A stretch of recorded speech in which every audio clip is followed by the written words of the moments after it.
Урматтуу Москва шаарында мекендештер, эгерде сиздердин документтериңиздердин мөөнөтү бүтүп, Москва Казакстан кирди чыкты кылууга тажрыйба алуу айдоочуларды издеп жаткан болсоңуздар, анда мен сиздерге Бакыт агамды сунуштайм. Бакыт агам сиздерге жолго чыгуучу документтериңиздерге жардам берет. Регистрацияңыз бүтүп калса жасап берет. Баса регистрация жасап бергенде келгениңизде жасап бербейт.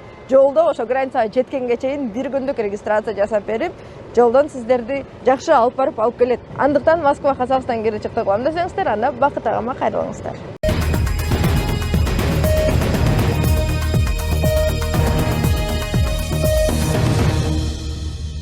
Саламатсыздарбы? Эфирде кечки жаңылыктар, каналга катталып маалыматтарды биринчилерден болуп окуңуз.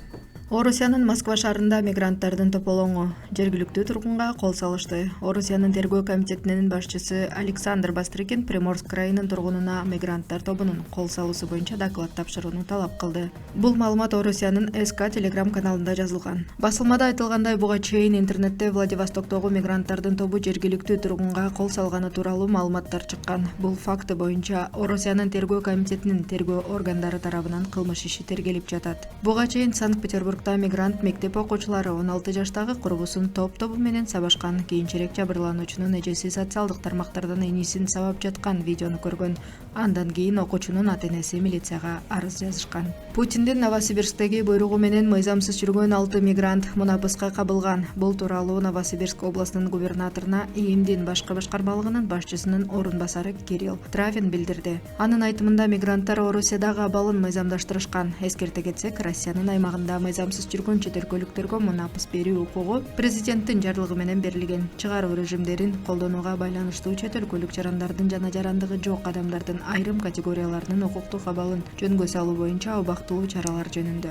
Жарлыкка Владимир Путин 2024-жылдын декабрында кол койду. Мыйзамсыз мигранттарга мунапыс берүү укугу 4 январдан баштап 1 айга гана берилген. 1 январь 2025-жылдын 30 апрелинен 2025 жылга чейин Орусияда жүрүү мөөнөтүн бузуу менен жүргөн чет өлкөлүк жарандар өздөрүнүн укуктук абалын жөнгө салуу үчүн Россиянын ИИМинин аймактык органдарынын миграциясы маселелери боюнча бөлүмүнө же Россиянын ИИМинин ПВС ФГУП филиалына кайрылууга милдеттүү, деп билдирди РФ ИИМинин Новосибирск облусу боюнча ИИБнин ИИБ бөлүмүнүн башчысы Ирина Сухорукова. Мыйзамсыз мигранттар өз ыктыяры менен укук коргоо органдарына келип, өлкөдөн чыгып кетүүгө эмес, ФУБАда атайын мекемеге жайгаштырылган жана Россияга кирүүгө тыюу салуу эмес. Бул учурда Орусияда болуу мөөнөтүн бузган жана укук коргоо органдарына келген эмес. Чет өлкөлүктөр кийинчерээк кирүүгө толук тыюу салуу менен жиберилет. Мигранттар үчүн жаңы чыгаруу режими 2025-жылдын 1 февралынан баштап киргизилген. Эскерте кетсек, мунапыс мөөнөтү апрелдин аягына чейин уланат. Полициядан билдиришкендей, өткөн жумада эле Новосибирск облусуна 9000ден ашык чет элдик кирген, 6000ге жакын мигрант аймактан чыгып кеткен.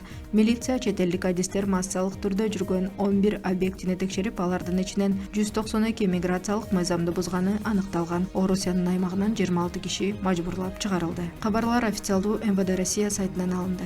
Алсу медиа каналынан келген кардарлардын баары мекендештерибизге биз услугабызды 50% скидка кылдык. Видео ушул жерден көрүп тандаганбыз, мындай. Новая Медведькова, могул 39-дон биздин дом. Ушул эле МТШда жайгашкан. Ушул үйлөрдөн азыр сатылып жатат. Келиңиздер новостройкадан 6% менен ипотекага алып, өз үйүңүздөрдө жашаңыздар. Рахмат Азамат байке. Эчтеке эмес ошол. Ар бир суроого толук маалымат берип турду убагында. Келгенде эле сол жакта санузел, кухнясы. Бул бир комнатанын примерно планировкасы, ремонту ушундай ак түстө болот ремонту. Бул жакта полностью даяр кухня. Бул жер 2 комната. Бул гостиный. Келиңиздер новостройкадан үй алыңыздар, 6% менен аябай эле жеңил болот. Аренда төлөгөндөй эле. Себеби дегенде азыр сентябрдан баштап көрдүк баарыбыз Московская область арендалар кымбаттады. Бул көрүнүш быйыл эле эмес, жылда болуп келген. Может 2 жылдан кийин дагы болот. Ипотека алсаңыздар өзүңүздүн үйүңүздөргө, ипотека бул ипотеканы төлөп бүткөнгө чейин өзгөрбөйт сумма, ставкасы дагы өзгөрбөйт, суммасы да өзгөрбөйт. Ошон үчүн арендалар кымбаттаса деле сиздин ипотекаңыз кымбаттабайт эч качан. Азамат байкеге кайрылсаңыздар эч качан эме болбойсуздар. Бардык суроого жооп берип, Новострой өзү жардам боюнча берет, өзү жардам берет. Даже документтерди бүтүрүш боюнча баарына өзү алып барып ушинтесиң, вот даже приложенияларды өзү скачать этип бүт баарын өзү эметип берди. Онлайн Онлайн сделка эле, болот да? онлайн сделка болду, баары оңой бүттү да. Алган акчасы эми ошол эле да, жана 50% бүкүлү эле да. Суммасын айтпай эле Суммасын коелу, бирок айтпай эле коеюн аз аны. эле да. Ооба да. Кайрылыңыздар, эч жалейт этпейсиздер. Чын жүрөктөн айтып атам.